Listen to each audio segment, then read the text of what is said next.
Imagine stepping on your bathroom scale tomorrow morning. Okay, I'm picturing it. So the digital display flashes, right? And it says you weigh exactly 150 pounds. You celebrate a bit. Naturally. And the next day, it says 150 pounds again. The next day, same thing, 150. That is a very consistent scale. Right. But then a week later, you go to the doctor's office, you step on their medical scale, and you find out you actually weigh 164 pounds. Oh, wow. That is quite the discrepancy. Yeah. So your home scale, it wasn't broken in the sense that it was giving you random numbers. Actually, it was working with like perfect mathematical consistency. Right, but it was just entirely wrong. Exactly. And that paradox, the gap between being incredibly consistent and being factually accurate is, it's one of the biggest traps in the modern information age. It really is. We are constantly just handed data that looks mathematically flawless but fundamentally misrepresents reality. Which brings us to the mission of today's deep dive. We're exploring a big stack of pages from a comprehensive research methodology textbook. Specifically Part 5, right? The section that deals entirely with assessing research quality. Yes, exactly.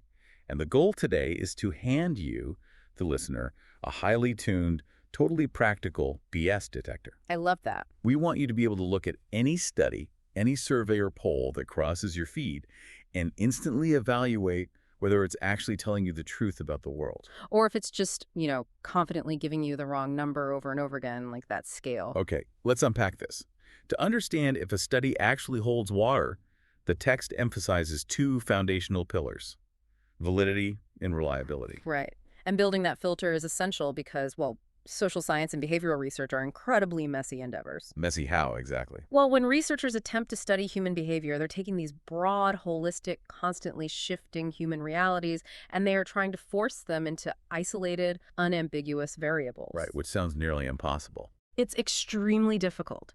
Things inherently get lost in that translation, which is exactly why researchers rely on those two primary tools to check their work. So the bathroom scale we just talked about perfectly captures the difference, I think. The scale giving you that 150-pound reading every single day has exceptionally high reliability. Yes, because consistency is the absolute hallmark of reliability. It's perfectly consistent. Exactly. If a measurement tool fluctuates wildly every time you use it under the exact same conditions, it's completely useless. But because you actually weigh 164 pounds, that reliable scale has terrible validity. Right.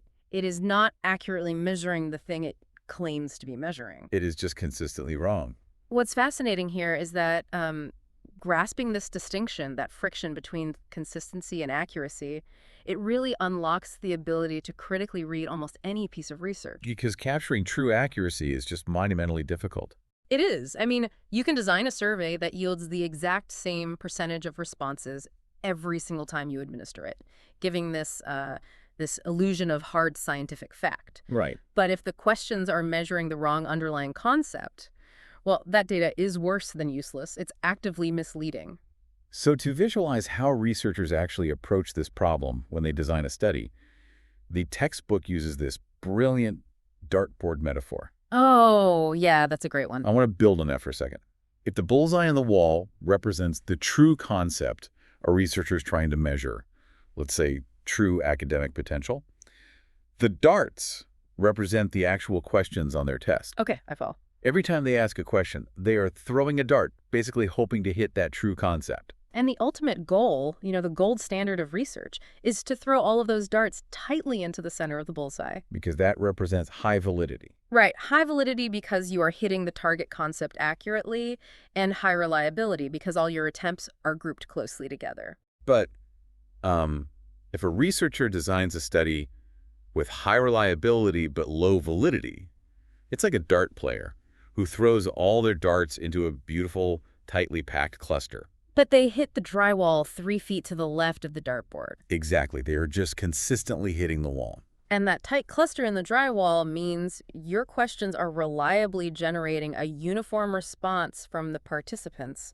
Your measurement tool is stable. But because the darts are totally off the board, you aren't capturing the concept you intended to study. Right, you missed the bullseye entirely. Conversely, I guess you could have darts scatter all over the board, pointing in the general direction of the target, but wildly spread out. Which represents low reliability And because the throws are erratic, right? And that inherently destroys your validity as well. because you can't be accurate if you are entirely inconsistent. Exactly. A core principle to internalize from the text is this. A measurement must be reasonably reliable to even have a chance at being valid. Okay, that makes sense. But high consistency alone never guarantees truth. So for you listening, that is the first major upgrade to your BS detector.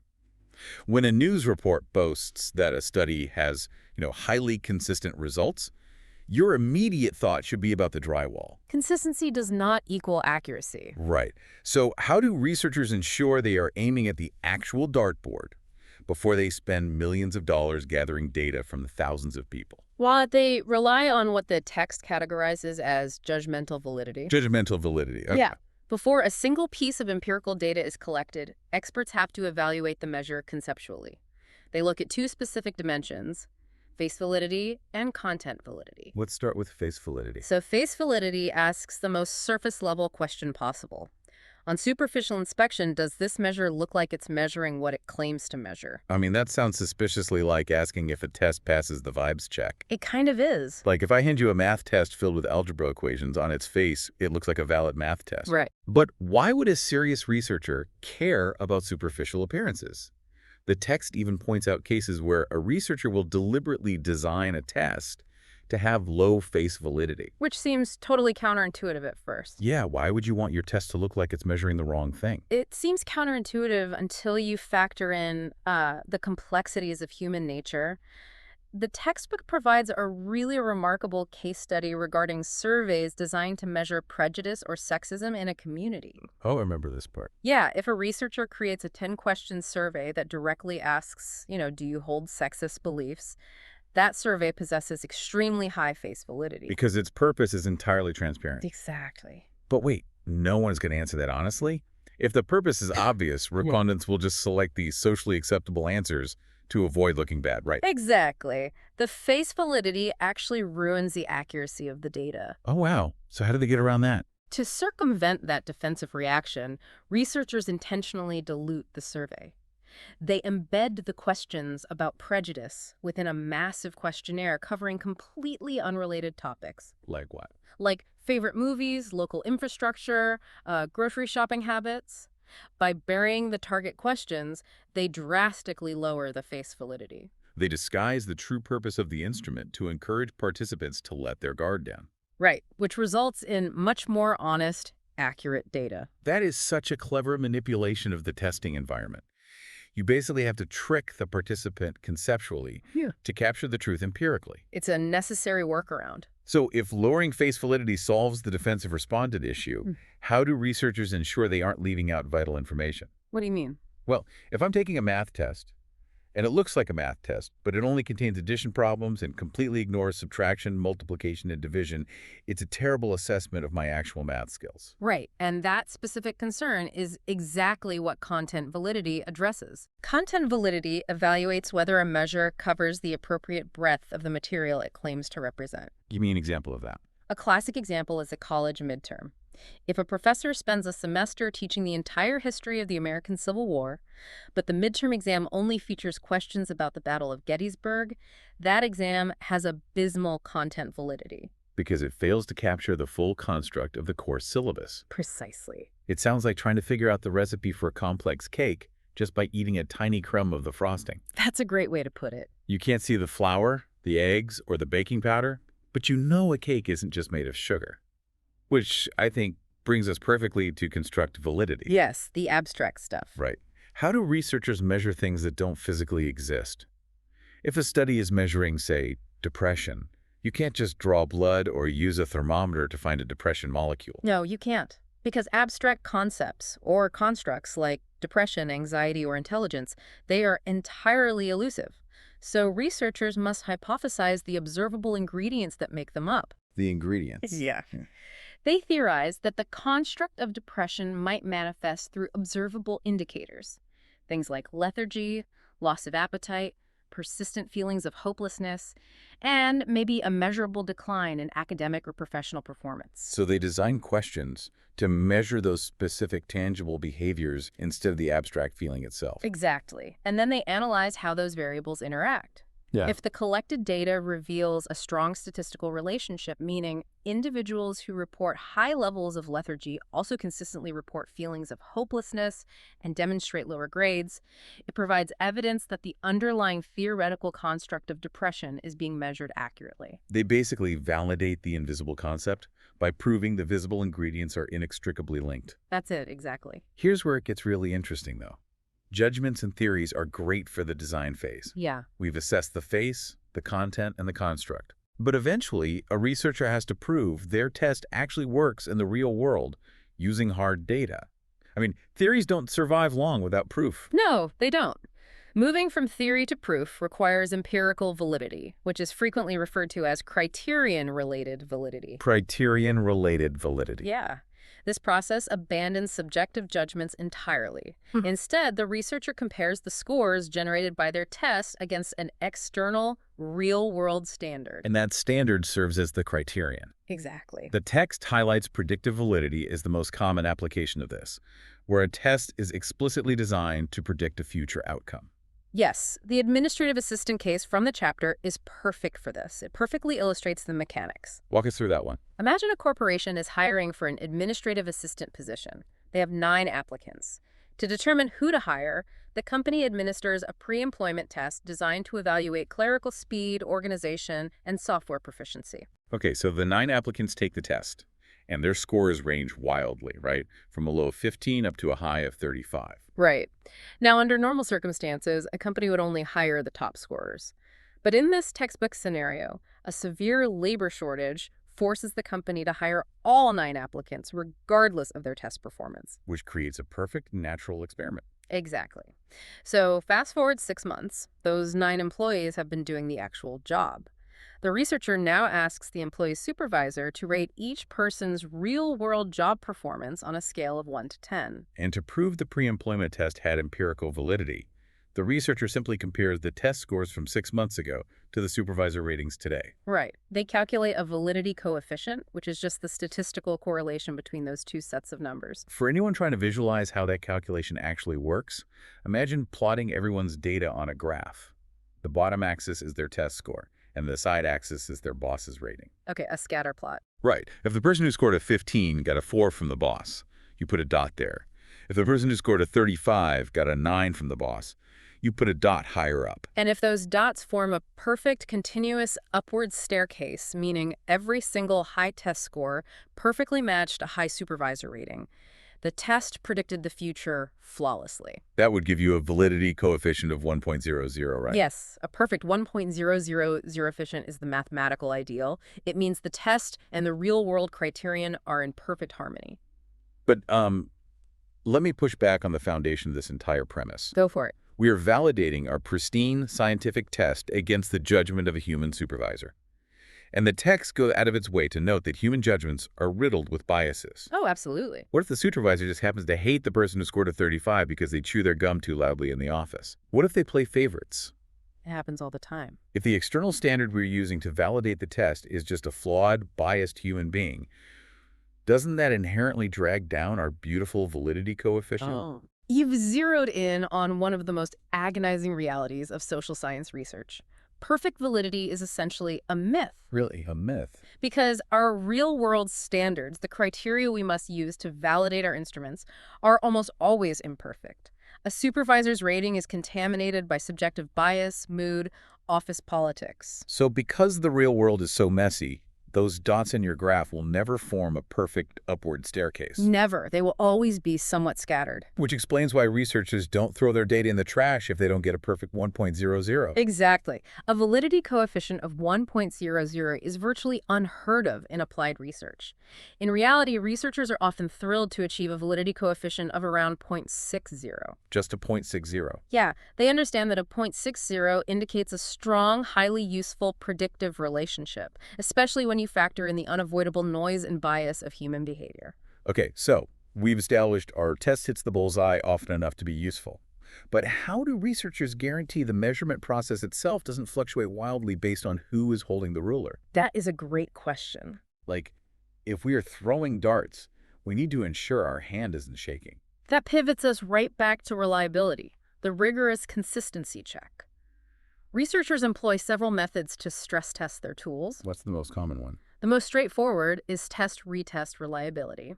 You administer the exact same test to the same group of people, let 2 weeks pass, and then administer it again. And if the scores fluctuate wildly, your measurement tool is dangerously sensitive to random daily variables and lacks stability. Exactly. That makes total sense for a written survey. But the text explores scenarios where researchers aren't using written tests at all.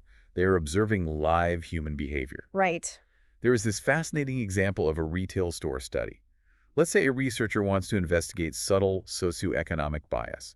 They want to know if retail salespeople approach customers wearing expensive, tailored suits more quickly than customers wearing casual shorts and t-shirts. Okay. To gather that data, observers must stand in the store with stopwatches, measuring the exact number of seconds that elapse between a customer entering the door and a salesperson initiating a greeting. But relying on a single observer introduces massive potential for human error. Huge potential. They might look away, start the stopwatch late, or misidentify a piece of clothing. So to prove the data is actually reliable, you need multiple observers secretly timing the exact same customer simultaneously.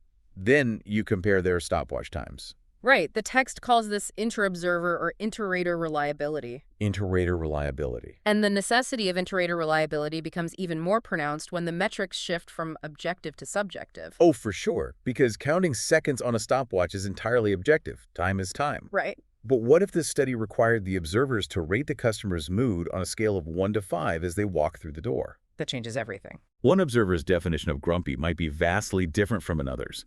Wouldn't the reliability coefficient absolutely plummet because they are measuring an invisible emotion? Absolutely. Subjectivity is the enemy of reliability, which is why researchers prioritize objective metrics whenever possible. But sometimes they have to use subjective ones. Right. And when a study mandates subjective observation, inter-rater reliability isn't just a check. It is the only thing validating the data. Because if two independent researchers observe a customer's mood, and one records a 2 while the other records a 5, the data is useless. It just reflects their personal biases, not a shared reality. But if they both independently record a 4, you've achieved a high reliability coefficient. Exactly. You've statistically demonstrated that the subjective observation has a consistent basis in reality, independent of any single person's internal bias. So once a researcher establishes that their tools are both highly valid and highly reliable, they can finally run an experiment. Yes, finally. But even a perfect measurement tool doesn't guarantee a perfect experiment, right? When an experiment concludes and shows a massive positive change, the researcher faces a new hurdle. They have to prove their specific intervention actually caused that change, rather than it just being a random coincidence. This introduces a massive overarching concept, internal validity. Internal validity essentially asks, is the treatment we designed truly responsible for the changes we observed? And the textbook outlines several major threats that act as alternative explanations for any experimental success. Things like history, maturation, instrumentation, and testing. The history threat is particularly insidious. Let's talk about the self-concept study detailed in the chapter. Okay, that's a good one. A researcher sets out to improve a classroom of students' self-concept, basically their foundational self-esteem. Right. The researcher administers a pretest, implements a specialized educational program for a month, and then administers a postcast. And the results are staggering. The students' scores increased by an average of 9 points, right? Exactly. The researcher naturally assumes their program is a groundbreaking success. But wait, if we look at the environmental context during that specific month. Right. The text notes that the local school's sports team went on an unprecedented massive winning streak. The entire town was energized. There were parades, the community was buzzing. If the whole town is euphorically happy about the football team, the students' self-concept would naturally skyrocket. So the researcher might be taking credit for a touchdown, not their own curriculum. Exactly. That deduction perfectly illustrates a history threat. An external environmental event occurred simultaneously with the experiment, providing a completely viable alternative explanation for the observed change. The internal validity of the experiment is compromised because the cause is ambiguous. Another threat that immediately stood out to me is statistical regression. Oh, this one is huge. Let's say a school district wants to test a brand new, very expensive reading comprehension program. To test it, they deliberately select the bottom 20% of the worst performing readers in the entire district. Aren't they mathematically guaranteed to see those students improve? Yeah. Purely based on the laws of probability? Yes, they are. Because if a student bombs a test because they had a terrible day, they are already at rock bottom. Yeah. On the retake, they will likely score higher just by returning to their normal baseline. Right. Doesn't that regression naturally inflate the apparent success of the new reading program? Your analysis hits on the exact mechanism of statistical regression to the mean. When researchers select participants based on extreme scores, either exceptionally low or exceptionally high, those scores often contain a high degree of random measurement error. So they aren't truly that bad or that good normally. Exactly. On a subsequent test, purely due to statistical probability, those extreme outliers will naturally drift back toward the true average. So the treatment looks incredibly effective, but the improvement is merely a statistical artifact. Yep. So if the world is constantly interfering with history threats and statistics are naturally regressing, how on earth does a researcher protect the internal validity of their study? The defense mechanism is the control group. The control group. A control group is the only way to isolate the true effect of a treatment. If you utilize a control group that takes the pre-test and the post-test, but does not receive the specialized reading program, That group will also experience the town sports team winning streak. and that group will also experience statistical regression to the mean. Oh, wow. So by comparing the final scores of the treatment group directly against the control group, you effectively cancel out those external influences. Yeah, exactly. The difference between the two groups isolates the actual unadulterated impact of the treatment. Okay, so let's assume a researcher achieves the impossible.